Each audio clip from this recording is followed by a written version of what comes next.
Olá, estamos com mais um convidado muito especial que palestrou aqui na Logistic 2025, que é uma das principais feiras do país na área de logística e também comércio internacional. A Logistic, ela acontece todos os anos aqui em Balneário Camboriú, em Santa Catarina. O meu convidado é Felipe Salto. Felipe é economista-chefe da Warren Investimentos e foi secretário da Fazenda e Planejamento do Estado de São Paulo. Felipe, muito obrigado pela sua presença aqui na Logistic 2025. Prazer te receber aqui. Agradeço pelo convite.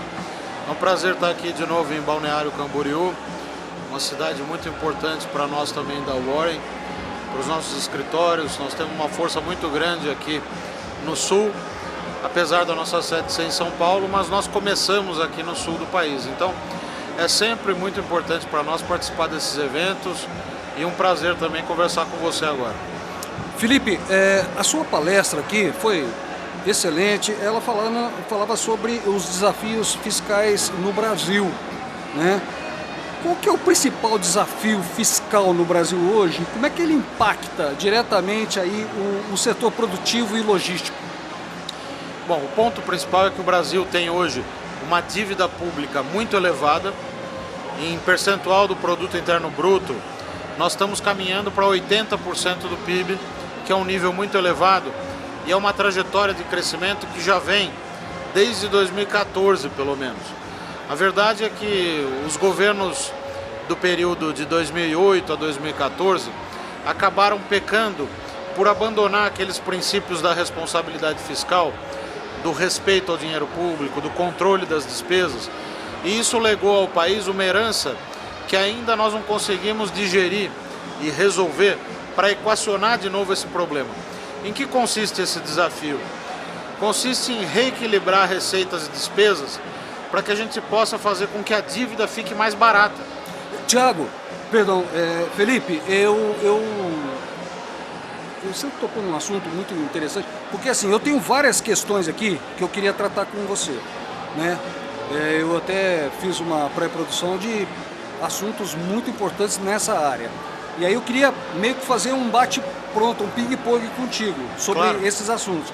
Por exemplo, você falou aí sobre essa questão das consequências e tudo mais. Eu te pergunto o seguinte: há espaço no Brasil para uma redução sustentável da tributação sem comprometer este equilíbrio fiscal? Não. Não há. A carga tributária é muito elevada no Brasil, mas ela é o reflexo das despesas públicas. As despesas são muito altas, a rigidez orçamentária é muito grande, porque você tem muitas obrigações, gastos que você não pode cortar.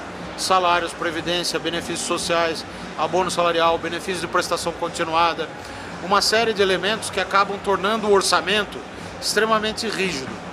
Isso dificulta você reduzir a carga tributária.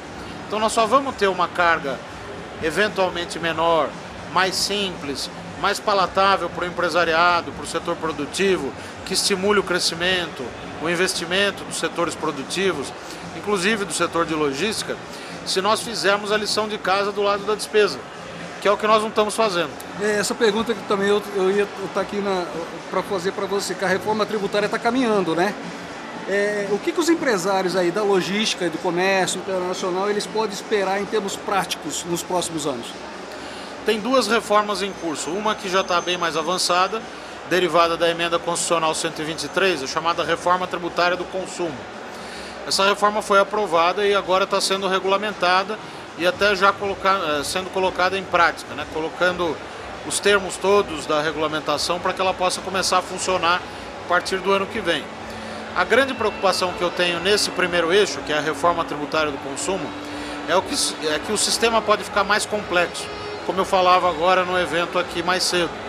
Isso porque o governo atual optou por uma reforma megalômana, como eu tenho dito, que vai juntar o ICMS com o ISS, que é o imposto do Estado, o imposto do município, vai criar uma entidade em Brasília, o Comitê Gestor, que vai arrecadar, vai distribuir crédito para contribuinte, vai avaliar contenciosos tributários que eventualmente surjam. E a chance disso dar errado nessa parte que envolve os governos subnacionais é muito grande. Sem mencionar a questão da guerra fiscal, dos incentivos que hoje existem e que é muito nebuloso e muito incerto como isso vai ficar depois que a reforma comece a funcionar de fato, além da transição ser muito longa. A outra reforma que existe, que ainda está em fase inicial, nem passou pelo Congresso, é a reforma da renda, da tributação da renda. Aquele aumento da faixa de isenção para R$5.000 no imposto de renda e a tributação de pelo menos 10% em cima dos mais ricos. Essa me parece neutra do ponto de vista do setor de logística e de outros setores. Ela pode ajudar a aumentar a progressividade do sistema tributário, o que é positivo, mas, de todo modo, há um risco ainda, em razão do fato de esse projeto ainda estar tramitando na Câmara dos Deputados, no Congresso, que é a gente acabar aprovando apenas a parte, entre aspas, boa, que aumenta a isenção sem a compensação. Isso é um risco fiscal importante. O Felipe, pelo que eu estou ouvindo de você, assim, pelo que eu estou entendendo, se eu estiver errado, você me corrige, estou percebendo que você acha que não é, a reforma tributária não vai ser suficiente para poder aumentar a competitividade do Brasil, é isso? Eu entendo que a reforma tributária do consumo não vai produzir esse resultado que é tão prometido. Porque a ideia dos seus defensores é de que, olha, nós vamos simplificar, porque o imposto, o ICMS, hoje é recolhido na origem da operação de compra e venda e no destino das operações. Isso cria uma complexidade, enseja a concessão de incentivos fiscais, distorce a alocação dos recursos, tal. Isso tudo nós concordamos. A questão é que a reforma que foi aprovada não resolve tudo isso, porque a transição é longuíssima, o custo dessa reforma é muito alto, porque foi criado um fundo de desenvolvimento regional que vai receber até 2043 790 bilhões de reais e ainda não se garante nada a respeito do fim da chamada guerra fiscal, que é o que mina a competitividade. Então nós estamos indo para um mergulho no escuro nesse aspecto da reforma tributária do consumo. A parte que eu acho que vai funcionar é a chamada CBS, que é a junção do PIS/PASEP e da COFINS. Porque, na prática, já são impostos muito similares, gerenciados pela Receita Federal. O contencioso administrativo ocorre no CARF, que é o Tribunal Administrativo Federal. Não vai mudar muita coisa, aí vai simplificar. Mas na parte subnacional, estados e municípios, a mudança é muito abrupta, é pouco planejada, é pouco palatável. Imagine você que o governador de Santa Catarina, por exemplo, onde nós estamos aqui gravando o podcast, ele vai hoje, quando se consome, por exemplo, esse celular aqui no estado, arrecadar o ICMS correspondente nessa operação. O dinheiro cai automaticamente na conta única do estado, no Banco do Brasil, por exemplo. Aí o que acontece? Quando a gente tiver o comitê gestor e tiver já avançado nessa reforma que vai criar o IBS, juntando o ICMS e o ISS, que é do município, nesse mesmo exemplo que eu dei, na compra do celular o imposto vai para o comitê gestor, lá em Brasília. E os iluminados do comitê gestor vão decidir sobre a partilha. O que se argumenta é que vai haver um sistema que vai fazer todas essas operações de maneira automática. É muito difícil acreditar nisso, até o governo não conseguiu até o momento mostrar na prática como isso vai funcionar. Você deu uma pincelada que eu queria reforçar. Qual o impacto que está sendo esperado aí por esse novo modelo de tributação sobre o consumo para as empresas, né, que atuam de forma interestadual e internacional? Bom, do ponto de vista do comércio interestadual, num primeiro momento as coisas não vão mudar, porque vai continuar ocorrendo a tributação na origem, o estado que produziu, e no destino, o estado onde está havendo o consumo. Então a guerra fiscal vai continuar, os incentivos do ICMS vão ser preservados. A partir de 2029, 29, 30, 31 e 32, o ICMS vai sendo reduzido mais rapidamente, até convergir a zero, e o ISS a mesma coisa. No lugar dele vai subindo o IBS. Em 2033, supostamente, nós teríamos já o IBS funcionando plenamente, com a tributação tendendo ao destino das operações. problema é que é muito pouco provável que isso aconteça. Por quê? Os estados que hoje dependem de incentivo fiscal vão acabar reclamando junto ao Congresso e provavelmente conseguindo uma extensão desse prazo. Quer dizer, vai perdurar a guerra fiscal com complexidades adicionais. Porque o IPI, por exemplo, que supostamente teria sido extinto, ele vai continuar existindo para todos os produtos que sejam produzidos em Santa Catarina ou em qualquer outro estado e que tenham um similar na Zona Franca de Manaus. Quer dizer, você vai continuar tendo que recolher IPI, vai ter o imposto seletivo, um novo imposto criado. Durante a transição, você vai conviver com os antigos impostos e com os novos impostos, sem mencionar todo o recurso que está sendo transferido para o fundo regional. A instabilidade fiscal, ela afeta os investimentos, obviamente, né? O que o governo precisa fazer para transmitir credibilidade aí para os empresários? O governo precisa desengavetar a tesoura, precisa cortar gastos. Esse é o grande gargalo do Brasil já de há muito tempo e que precisa ser definitivamente enfrentado. Nós temos hoje um orçamento onde 95% das despesas são obrigatórias. Tem que desindexar o orçamento, tem que desvincular o orçamento. Saúde e educação, por exemplo, o gasto cresce automaticamente junto com a receita. A receita cresceu, eu sou obrigado a gastar mais. Salário mínimo serve de indexador para vários gastos. Cada R$1 de aumento no salário mínimo, 400 milhões de despesas. Sem mencionar os subsídios tributários, financeiros, creditícios, sem mencionar os super salários no serviço público e uma série de outras ineficiências, para dizer o mínimo, a exemplo das emendas parlamentares, que chegaram ao patamar para o ano que vem de mais de 52 bilhões de reais. Felipe, como que você avalia o atual arcabouço fiscal e a sua eficácia ali para controlar, né, os gastos públicos sem sem prejudicar, vamos dizer assim, o crescimento? Bom, o novo arcabouço fiscal é uma regra implantada em 2023 já pelo atual governo, que a meu ver é uma regra boa. O nosso problema não é mais de regra fiscal, a gente tem regras boas, a gente consegue formular regras razoáveis. A questão é, uma vez formuladas e aprovadas, tem que ser cumpridas. Então veja, o governo começa a descontar despesas, não contabiliza isso, não contabiliza aquilo, não consegue assim produzir o superávit primário, que é aquela conta positiva entre receita e despesa, para que se tenha uma poupança mínima, para que a dívida volte a ser sustentável. Essa é a palavra-chave. Os governos precisam buscar a sustentabilidade, não é pagar a dívida, é tornar a dívida sustentável. Em relação ao quê? A capacidade de pagamento, que é dada pelo produto interno bruto, pelo crescimento da receita, portanto pelo desenvolvimento econômico, pelo desempenho da atividade produtiva. Os empresários, alguns, né? Muitas vezes eles acham que essa questão fiscal não importa, quer dizer, não faz parte do dia a dia, né? O que você diria, Felipe, para esse empresário, como a importância de conhecer mesmo essa questão para facilitar aí o negócio dele?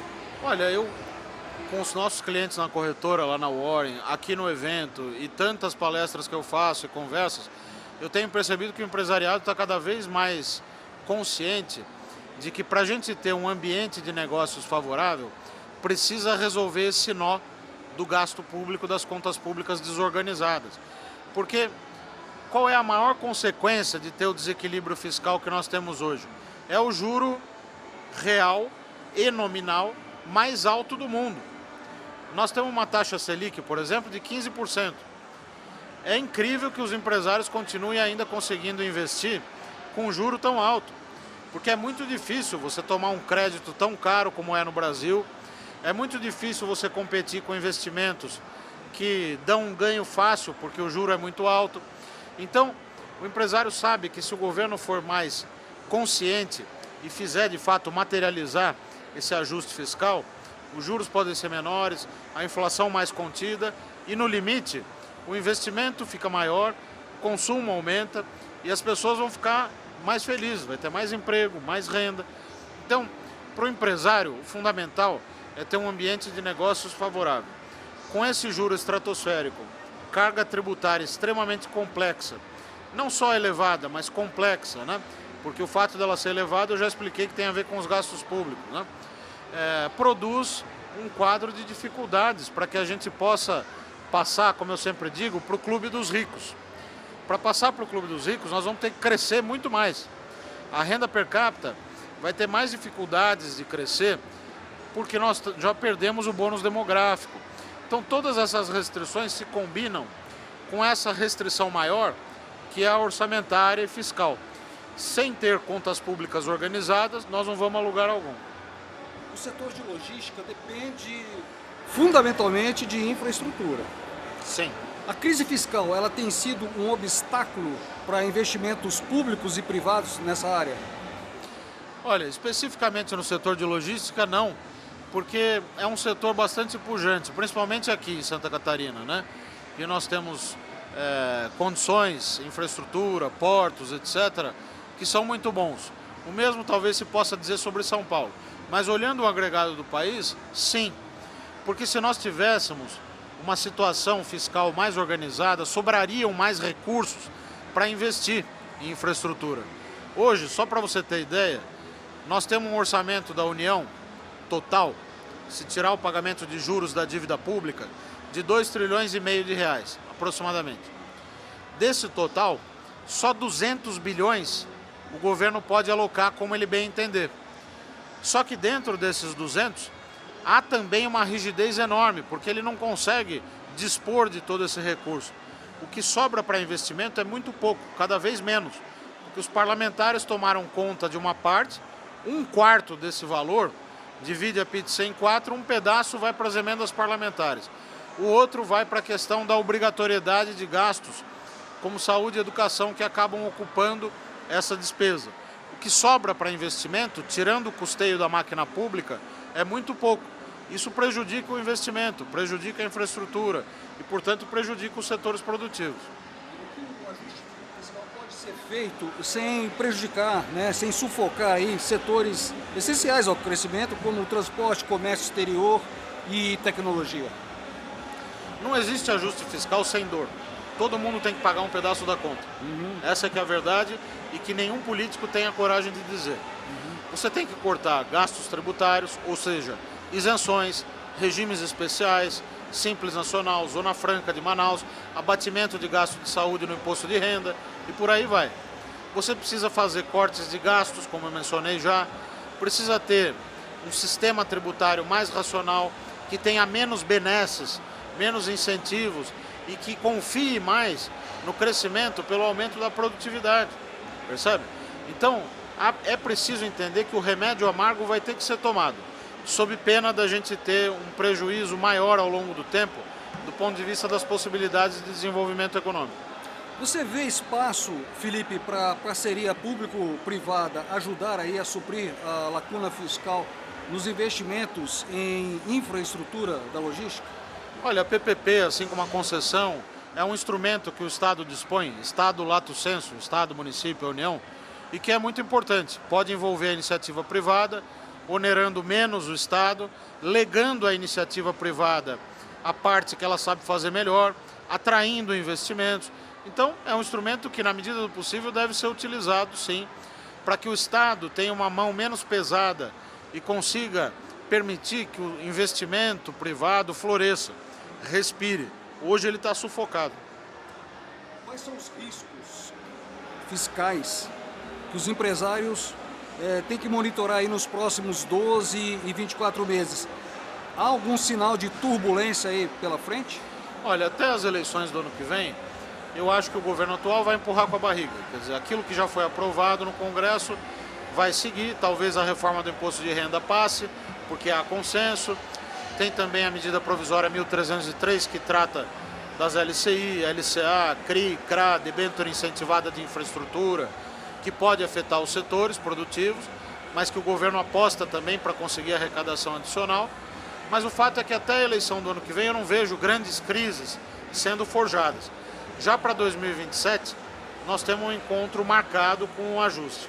Ganhe quem ganhar a eleição, vai ser preciso que um programa crível, transparente e contundente de ajuste fiscal seja adotado. Em meio a tantos desafios aí, você tem alguma dica aí especial para as empresas se posicionarem melhor ou até se anteciparem aí ao cenário fiscal?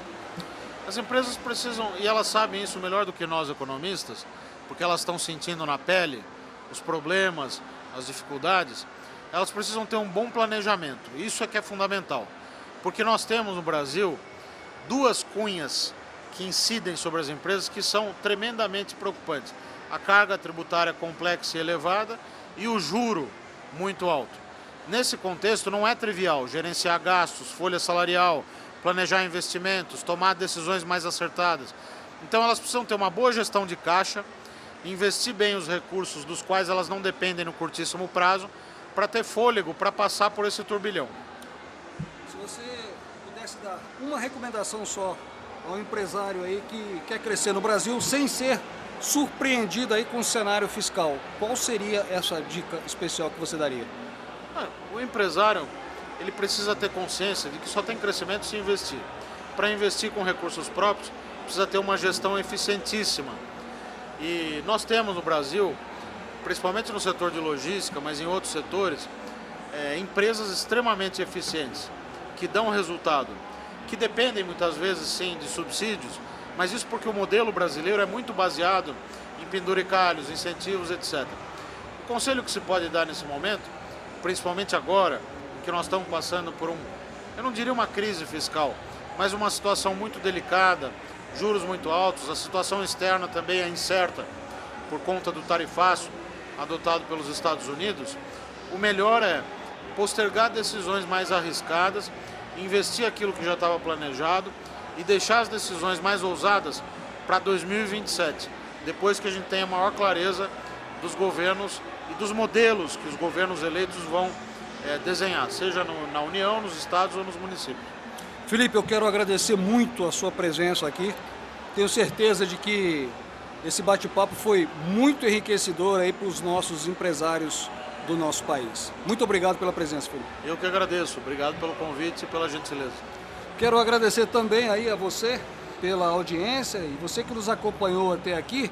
Fica uma dica muito especial. Assista também as outras entrevistas tão especiais quanto essa aqui que eu fiz com Felipe Salto. Tá ok? Um grande abraço e até lá.